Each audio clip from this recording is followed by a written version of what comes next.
Perkenalkan, nama saya Ralf Stefan Peters Mongkosolang. Saat ini saya seorang mahasiswa Fakultas Hukum di Universitas Pembangunan Indonesia Manado.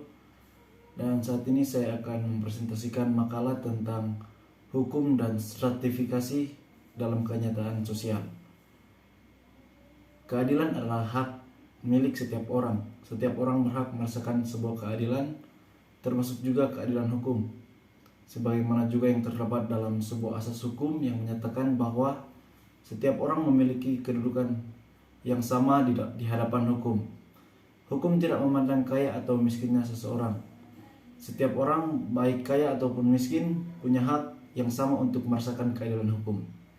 Namun pada kenyataannya tidak demikian. Terkadang terkesan bahwa hukum lebih berpihak pada kaum strata atas. Lapisan kelas atas masih dianggap sebagai personifikasi dari sebuah struktur dalam masyarakat, termasuk juga struktur hukumnya. Untuk itulah dalam makalah ini kami ingin memfokuskan satu persoalan, yaitu bagaimana hukum dan stratifikasi dalam kenyataan sosial. Hal tersebut akan menjadi fokus bahasan kami dalam makalah ini. Stratifikasi sosial merupakan suatu konsep dalam sosiologi yang melihat bagaimana anggota masyarakat dibedakan berdasarkan status yang dimilikinya.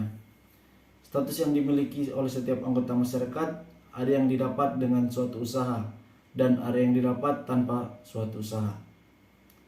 Stratifikasi dapat terjadi dengan sendirinya sebagai bagian dari proses pertumbuhan masyarakat, juga dapat dibentuk untuk tercapainya tujuan bersama.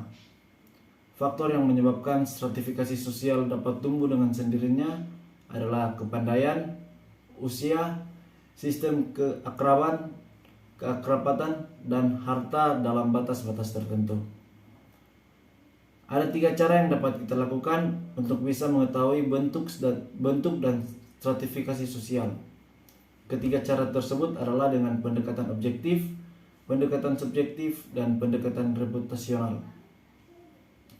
Stratifikasi sosial di sini diartikan sebagai perbedaan penduduk atau masyarakat ke dalam kelas-kelas secara bertingkat atau secara hierarkis. Oleh karena itu, para ahli sosiologi hukum biasanya mengemukakan suatu hipotesis bahwa semakin kompleks stratifikasi sosial dalam masyarakat, semakin banyak hukum yang mengaturnya. Stratifikasi sosial yang dimaksud diartikan sebagai suatu keadaan yang mempunyai tolak ukur yang banyak atau ukuran yang dipergunakan sebagai indikator untuk mendukung seseorang ke dalam posisi sosial tertentu. Masyarakat merupakan suatu kesatuan yang didasarkan ikatan-ikatan yang sudah teratur dan boleh dikatakan stabil. Sehubungan dengan itu, maka dengan sendirinya masyarakat merupakan kesatuan dalam pembentukannya mempunyai gejala yang sama.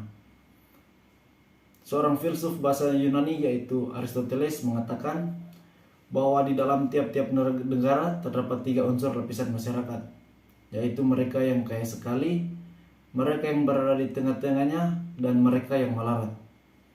Ucapan Aristoteles ini membuktikan bahwa terjadinya lapisan-lapisan dalam masyarakat telah ada sejak atau bahkan diduga bahwa zaman sebelumnya telah diakui adanya tingkatan atau lapisan-lapisan di dalam masyarakat.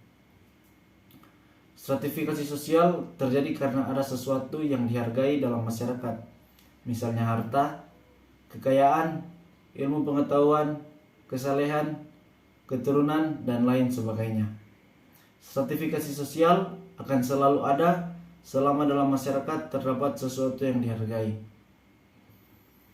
Dasar dan inti dari lapisan-lapisan yang terdapat dalam masyarakat itu adalah ketidakseimbangan dalam pembagian hak-hak dan kewajiban serta tanggung jawab terhadap nilai-nilai sosial dan pengaruhnya di antara anggota masyarakat.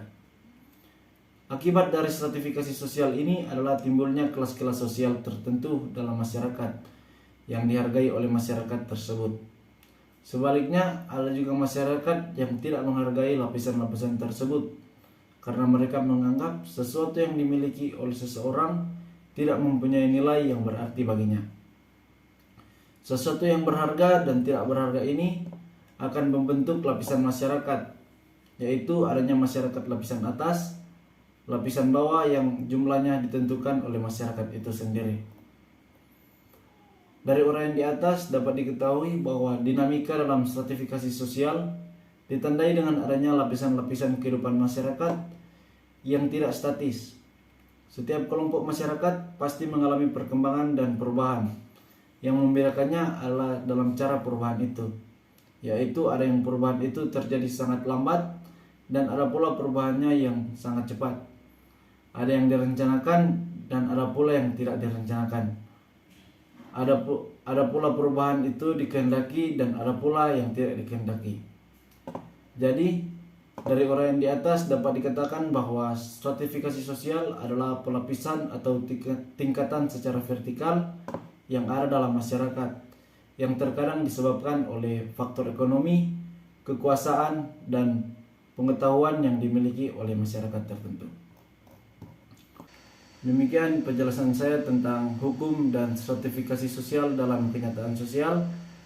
Dan saat ini saya mengajak teman-teman semuanya untuk bergabung bersama kami di Universitas Pembangunan Indonesia Manado dengan 6 pilihan fakultas yang ada, yakni Fakultas Hukum, Fakultas Keperawatan, Fakultas Teknik, Fakultas Sastra, Fakultas Sospol, dan Fakultas Pertanian yang terletak di Jalan Walter Menginsini, tepatnya di Bahu, Manado.